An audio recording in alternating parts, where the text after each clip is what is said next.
Hello दोस्तों, स्वागत है आप सभी का K2 एकेडमी पर। आज लेकर आ गए हैं फिजिक्स के इम्पोर्टेंट क्वेश्चन।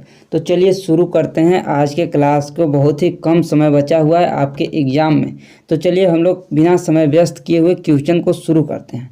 सबसे पहला क्वेश्चन है, देखिए, किसी माध्यम का अपवर्तनांक Nm खाली स्थान द्वारा दिया जाता है। यानी कि माध्यम का अपवर्तनांक किसके द्वारा दिया जाता है। जो m है इसका मतलब होता है मीडियम, और मीडियम मतलब माध्यम होता है, और n जो है अपवर्तनांक है। तो किसके द्वारा दिया जाता है। यहाँ पे देखिए 4 विकल्प दिया है, और उसके नीचे और यहाँ पे देखिए दिया हुआ है कि जहाँ हवा में प्रकाश की चाल c तथा माध्यम में प्रकाश की चाल v है, तो क्या होगा यहाँ पे बतलाना है आप लोगों को। तो चलिए इसका बतलाइए। देखिए यहाँ पे v/c, c/v, सी भी या फिर सी प्लस भी। तो यहाँ पे हम लोग जानते हैं कि माध्यम का अपवर्तनांक बराबर होता है प्रकाश की चाल c/v माध्यम की चाल। यहाँ पे c/v हो जाएगा, यानी कि प्रकाश की चाल बटा माध्यम में प्रकाश की चाल। ऑप्शन नंबर बी हो जाएगा इसका right answer. Option number second हो जाएगा इसका बिल्कुल सही आंसर। इसके बाद देखिए हम लोग अगला प्रश्न पर चलते हैं। अगला प्रश्न है, यहाँ पर देखें कि वक्रता त्रिज्या r तथा गोलीय दर्पण की फोकस दूरी f में संबंध है। r और f में क्या संबंध होता है। r को वक्रता त्रिज्या बोलते हैं, और f जो होता है वो फोकस दूरी होता है। इसको में संबंध क्या होता है आप लोगों को बतलाना है।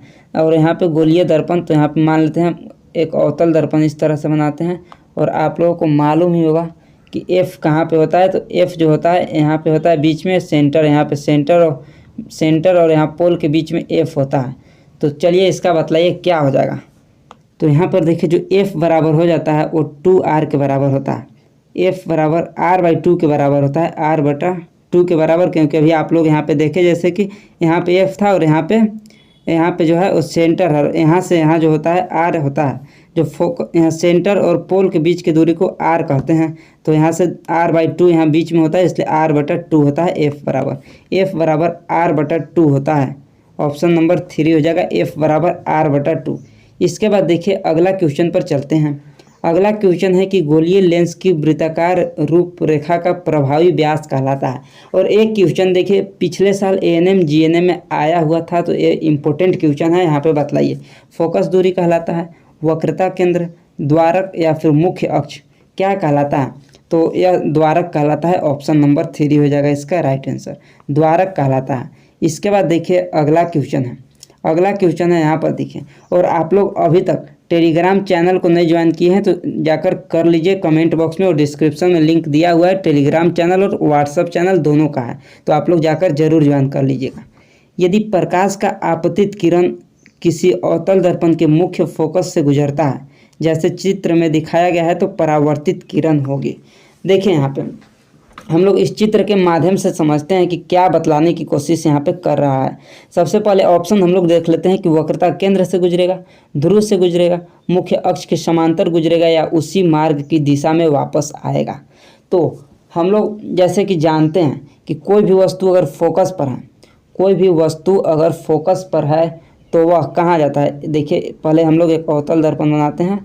यहाँ पे देखिए अगर कोई वस्तु फोकस पर है, कलर चेंज कर लेते हैं। यहाँ पे देखिए अगर कोई वस्तु यहाँ अनंत पर है तो वह फोकस पर आता है, कोई वस्तु अनंत पर है तो वह फोकस पर जाता है, तो आप लोग को मालूम है। और कोई वस्तु फोकस पर है तो वह अनंत पर चला जाता है, और कोई वस्तु अगर यहाँ फोकस पर है तो वह अनंत पर चला जाता है। और अनंत पर जाता है जब समानांतर होता है मुख्य अक्ष के समानांतर होता है अनंत पर जो किरण जाता है। ऑप्शन नंबर देखिए 3 पे दिया हुआ है, मुख्य अक्ष के समांतर। अगर पूछता है यहाँ पे क्वेश्चन में कि कहाँ पर बनता है, अगर आपके ऑप्शन में देता कि अनंत पर, सेंटर पर, ध्रुव पर, या इस तरह से अगर आपका ऑप्शन रहता तो आप लोग अनंत पर हो जाता, अनंत पर। इसके बाद देखिए यहाँ पे अगला क्वेश्चन पर चलते हैं।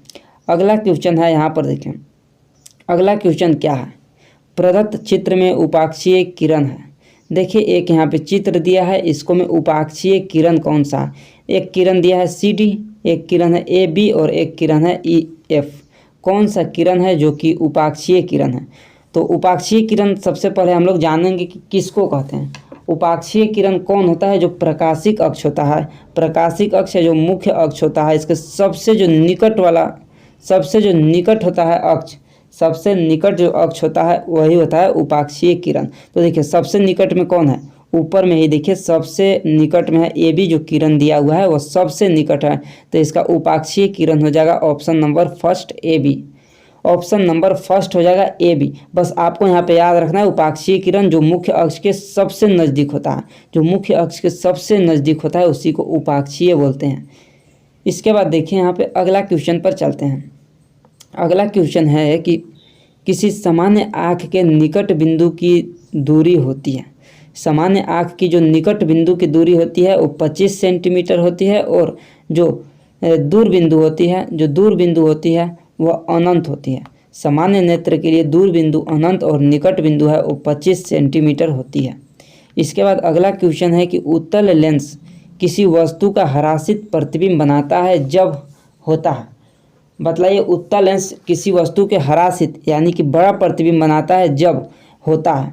तो हम लोग एक उत्तल लेंस यहाँ पे बनाते हैं। उत्तल लेंस हम लोग एक बना लेते हैं। देखिए यहाँ पे एक उत्तल लेंस हम लोग यहाँ पे बना लिए। यह उत्तल लेंस है और इसको मैं क्या बोल रहा है कि हरासित प्रतिबिंब बनाता है। प्रतिबिंब बड़ा कब बनाता है, जब हमारा फोकस यहाँ पे फोकस यहाँ पे है सेंटर फोकस, और यहाँ पे क्या पोल ओ प्रकाशिक केंद्र होता है। ओ प्रकाशिक केंद्र के बीच में रहता है वस्तु। जब वस्तु हमारा फोकस और प्रकाशिक केंद्र के बीच में होता है तब हमारा प्रतिबिंब बड़ा बनता है, हरासित प्रतिबिंब बनता है। तो क्या हो जाएगा, यू जो होता है यू से ज़्यादा फोकस होता है, यू से ज़्यादा फोकस होता है। देखिए यहाँ पे हम आप लोग अगर समझ जाएंगे तो यहाँ पे हम समझाने का प्रयास करते हैं। देखिए यहाँ पे फोकस दिया है और यू बराबर वस्तु की दूरी यू हम लोग यहाँ पे रख लेते हैं। यू यहाँ पे यू रखा है तो देखिए यू से ज़्यादा फोकस हो जाएगा। यहाँ पे फोकस यू से ज़्यादा, ऑप्शन के अकॉर्डिंग हम लोगों को चलना है।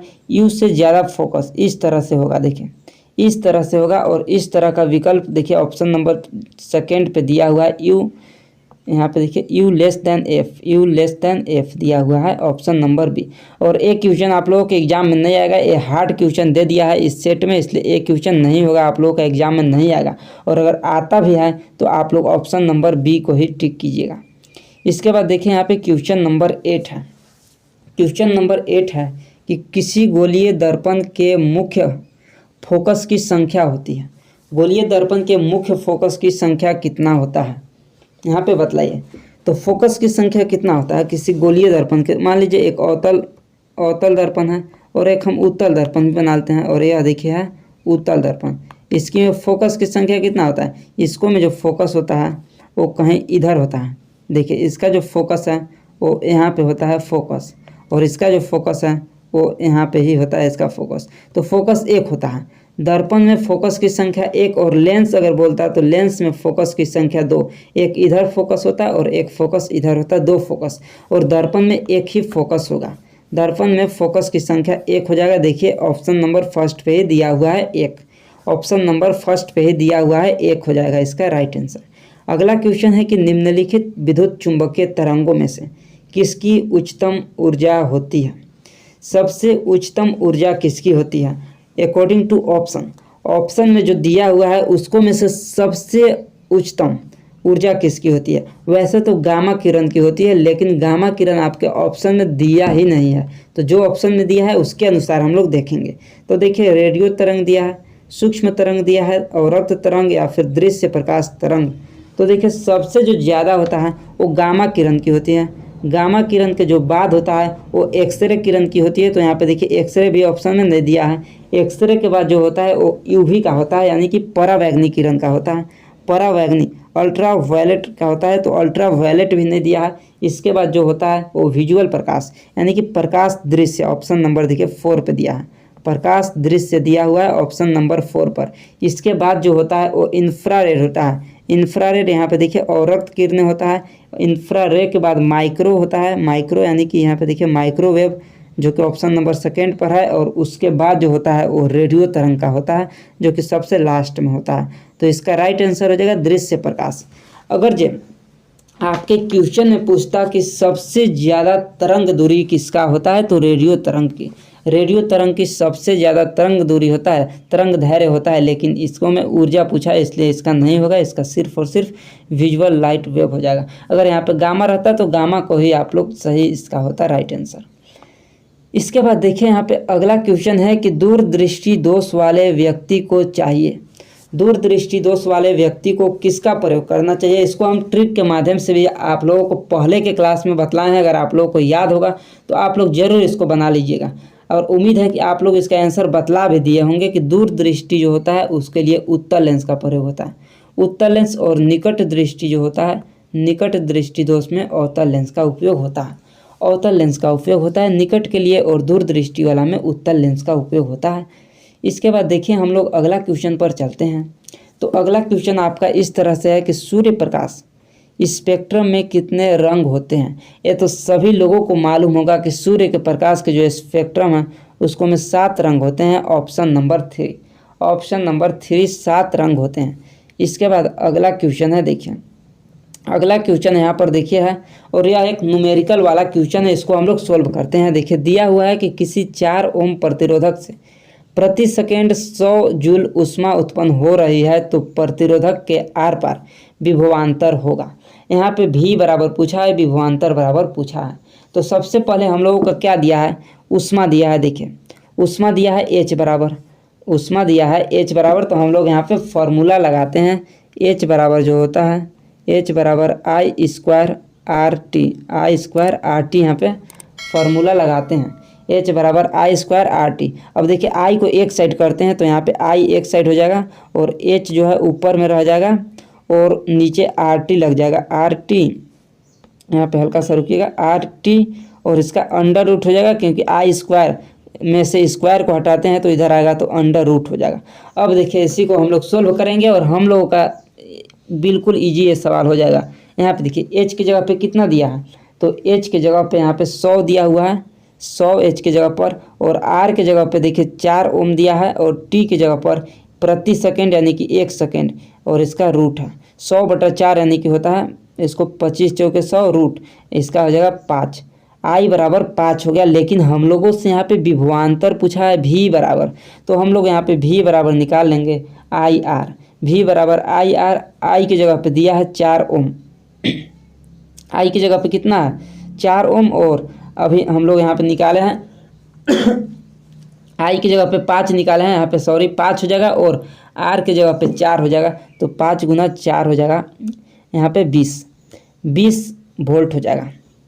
अब देखिए आप लोग इसको देख लीजिएगा, स्क्रीनशॉट मार लीजिएगा, क्योंकि यहाँ पे मिटकने वाला है। देखिए यहाँ पे 20 कहाँ पे दिया है, 20 वोल्ट। देखिए ऑप्शन नंबर फर्स्ट पे ही दिया हुआ है 20 volt, 20 volt option number first पे ही दिया हुआ है। इसके बाद जो अगला क्वेश्चन है कि वैद्युत प्रतिरोधकता का एसआई मात्रक है। वैद्युत प्रतिरोधकता का एसआई मात्रक क्या होता है। आप लोगों को वैद्युत प्रतिरोधकता रो बराबर मालूम ही होगा कि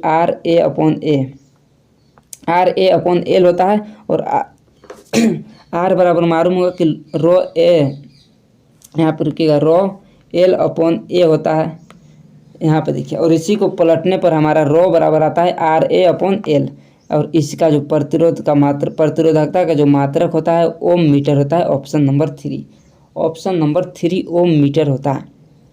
इसके बाद देखिए यहाँ पे अगला क्वेश्चन पर चलते हैं। अगला क्वेश्चन देखिए आपके स्क्रीन के सामने आ चुका है। यहाँ पे क्वेश्चन को देखते हैं क्या दिया हुआ है। जब कोई यहाँ पे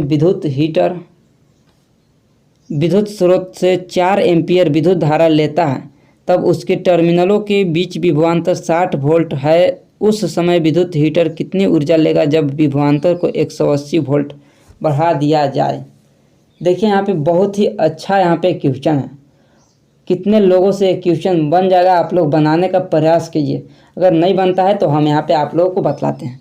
देखिए सबसे पहले कि आप लोगों का यहाँ पे V बराबर निकालते हैं, V बराबर ने R बराबर निकालते हैं। R बराबर जो होता है प्रतिरोध, R बराबर V/I, और ये फार्मूला कहाँ से आया तो V बराबर IR से, V बराबर IR ओम के नियम से फार्मूला आता है R बराबर V/I। अब देखिए V की जगह पे यहाँ पे कितना दिया है 60, V की जगह पर देखिए यहाँ पे 60 दिया है 60 वोल्ट, और I की जगह पर दिया है आई की जगह पर 4 एम्पियर, इसको में भाग लगाते हैं तो 15 यहाँ पे आ जाएगा, 15 ओम। आर बराबर 15 ओम आ जाता है। अब हम लोगों से यहाँ पे पूछा है क्या, यहाँ पे हम लोगों को अब क्या निकालना है, आई निकालना है। आई बराबर क्या होगा, देखिए यहाँ पे एक जगह लिख देते हैं, आर बराबर 15 यहाँ पे हो गया। देखिए यहाँ पे लिखते हैं, अब आर बराबर जो है वो 15 ओम हम लोगों को यहाँ पे निकल के आया, 15 ओम निकल कर आया है। अब यहाँ पे देखिए उस विद्युत हीटर कितनी विद्युत धारा लेगा, विद्युत धारा हम लोगों को निकालना है। आई बराबर, जब विभवांतर 180 है, विभवांतर 180 रखना है, प्रतिरोध 15 रखना है, तब हमारा विद्युत धारा यहाँ पर निकल कर आ जाएगा। विद्युत धारा का जो फॉर्मूला होता है वो सेम हम लोग ओम के नियम से ही निकालते हैं, आई बराबर V अपॉन आर। और V की जगह पर हमारा 180 दिया हुआ है और R की जगह पर यहाँ पे 15 हो जाएगा। इसको में हम लोग भाग लगाते हैं, 180 भागा 15 में भाग लगाते हैं तो यहाँ पे हमारा 12 आ जाएगा, 12 एम्पियर। 180 भागा 15 करेंगे तो 12 एम्पियर आ जाएगा, 12 एम्पियर। यहाँ पे देखिए 12 एम्पियर ऑप्शन कौन पे दिया है, देखिए यहाँ पे ऑप्शन नंबर 4 पे दिया हुआ है 12 एम्पियर। ऑप्शन नंबर 4 पे दिया हुआ है 12 एम्पियर हो जाएगा इसका बिल्कुल सही आंसर। इसके बाद देखिए अगला क्वेश्चन है। अगला क्वेश्चन देखिए इस तरह से है, और इस तरह के क्वेश्चन हम पहले के क्लास में भी बताए हुए हैं। इस तरह के क्वेश्चन और कॉन्सेप्ट भी हम इसका बतलाए हैं कि कैसे जोड़ा जाता है। तो देखिए क्या है क्वेश्चन, कि प्रत्येक 1 ओम प्रतिरोध वाले 6 बराबर प्रतिरोध चित्र के जैसे एक षट्भुज ABCDEF बनाते हैं। यदि धारा A से प्रवेश करती है तथा D से निकलती है तो संयोजन द्वारा प्रदत्त A से यहाँ से निकलता है और D यहाँ से निकलता है, तो इसका में हम लोगों का प्रतिरोध निकालना है। तो सबसे पहले हम आप लोगों को बतलाए हैं कि श्रेणी क्रम में है तो डायरेक्ट R1 प्लस R2 को जोड़ते हैं। देखिए ऊपर में जो 3 प्रतिरोध है वो श्रेणी क्रम में दिया है, एक प्रतिरोध यहाँ पे है, एक प्रतिरोध यहाँ और एक प्रतिरोध यहाँ। इन तीनों को अगर जोड़ते हैं तो 3 आएगा। यहाँ पे देखिए इस तरह से कुछ नया बनेगा, इस तरह से देखिए यहाँ पे हल्का सा इस तरह से देखिए हमारा नया प्रतिरोध बनकर आता है। देखिए इन तीनों को अगर सीधे जोड़ देते हैं 1 प्लस 1 प्लस 1, क्योंकि श्रेणी क्रम में R1 plus R2 plus R3 direct जुड़ जाता है R तुल्य बराबर, तो ऊपर यहाँ पे 3 हो जाएगा और नीचे भी यहाँ पे 3 ओम हो जाएगा। अब हम लोग समांतर क्रम में जोड़ते हैं, तो समांतर क्रम का भी आप लोगों को फार्मूला बतलाए हैं। कि फार्मूला क्या बतलाए हैं कि 1 अपॉन, यहाँ पे देखिए फार्मूला जो होता है 1 अपॉन R तुल्य बराबर 1 अपॉन R तुल्य बराबर 1 upon R1 plus 1 upon R2। इसको R1 मान लीजिए और इसको R2 मान लीजिए, तो देखिए यहाँ पे हो जाएगा 1/3 प्लस 1/3, और इसको सोल्व हम लोग करेंगे तो नीचे 3 LCM लेंगे और 1 प्लस 1 बराबर 2/3, 2/3। और यही अभी आंसर नहीं है, देखिए 1/R है और R बराबर यहाँ से पूछा है, तो हम लोग इसको पलट देंगे तो इसको भी पलट देंगे, या फिर क्रॉस मल्टीप्लाई भी तिरछा तिरछी भी कर देंगे। तो R को पलट देंगे तो इसको भी 3/2 हो जाएगा।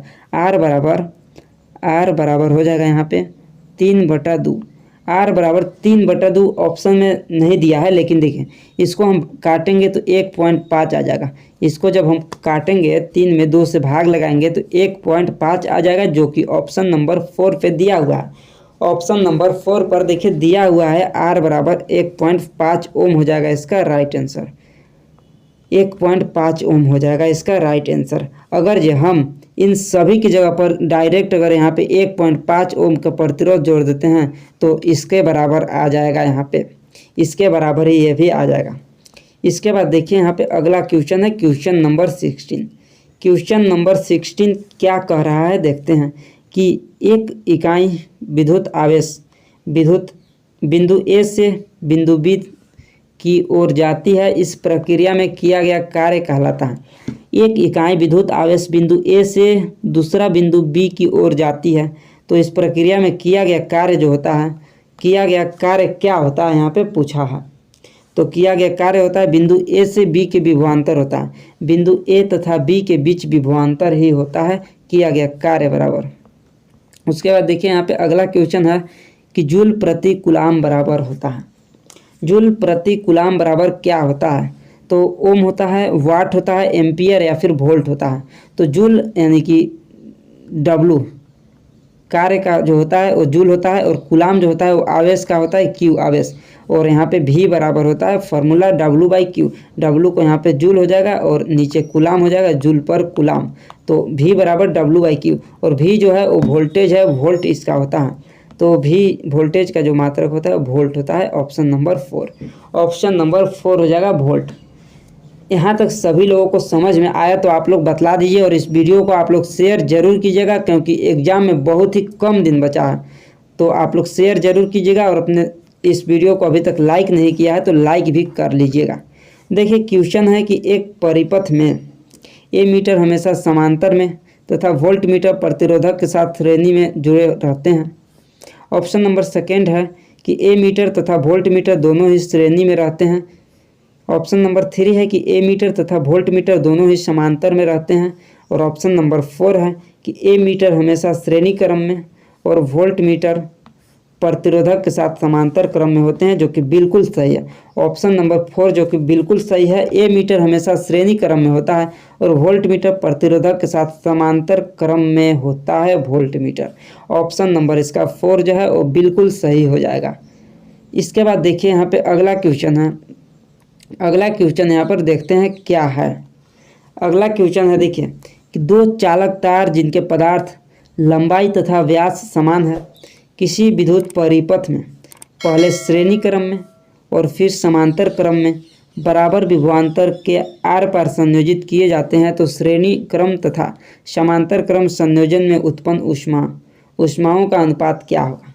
देखिए इसको मैं आपको यहाँ पे श्रेणी क्रम में उत्पन्न ऊष्मा और समांतर क्रम में उत्पन्न ऊष्मा का अनुपात बतलाना है।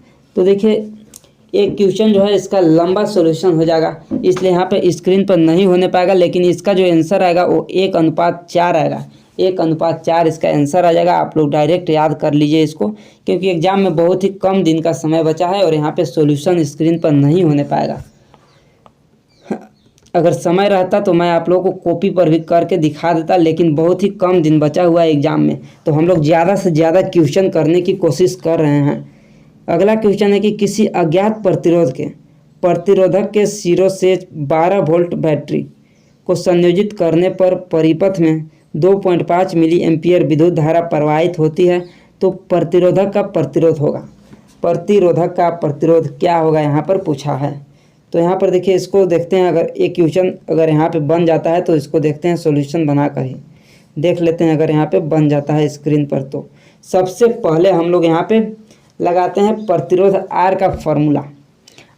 आर बराबर जो फॉर्मूला यहाँ पे होता है, आर बराबर भी बटा आई लिखते हैं। भी की जगह पर कितना दिया हुआ है आप लोग यहाँ पे बतलाइए। तो देखिए 12 वोल्ट दिया हुआ है यहाँ पर, देखिए 12 वोल्ट बटा 2.5 मिली एम्पियर दिया है, तो इसको एम्पियर में बदलने के लिए 10 के पावर -3 से गुना करते हैं। इसके बाद यहाँ पे देखिए अगर इसको हम लोग ऊपर भेजते हैं तो ऊपर भेजते हैं आर बराबर यहाँ पे देखिए आर बराबर जो हो जाएगा, डायरेक्ट हम लोग ऊपर इसको भेजते हैं। देखिए 12 गुना 10 के पावर 3 हो जाएगा, प्लस में बटा 2.5, 12 के ऊपर 3 जीरो लगाते हैं और बटा 2.5 है, तो इसको 1 जीरो हटाकर ऊपर ही भेज देते हैं। अब देखिए इसको हम लोग काटते हैं, तो इसको अगर हम लोग भाग लगाते हैं तो कितना आएगा। इसको में भाग लगाने पर हमारा आ जाएगा 4800। इसको हम भाग लगाएंगे तो 4800 आ जाएगा, और इसको केजी में आंसर दिया हुआ है। देखिए इसका ऑप्शन हम लोग केजी में बदलते हैं, इतना ऑप्शन में नहीं है, तो इसको केजी में बदलते हैं तो 1000 से भाग लगाएंगे तो यहाँ पे 4.8 आ जाएगा। इसका देखिए 4.8 यहाँ पे देखिए दिया हुआ है ऑप्शन नंबर बी पर 4.8 यहाँ पे दिया हुआ है। कहाँ पे है 4.8 यहाँ पे देखिए केजी। इसके बाद अगला क्वेश्चन है, देखिए क्वेश्चन नंबर 21 है कि तांबे के तार की एक आयताकार कुंडली किसी चुंबकीय क्षेत्र में घूर्णन कर रही है। इसमें प्रेरित धारा की दिशा में परिवर्तन होता है। प्रत्येक एक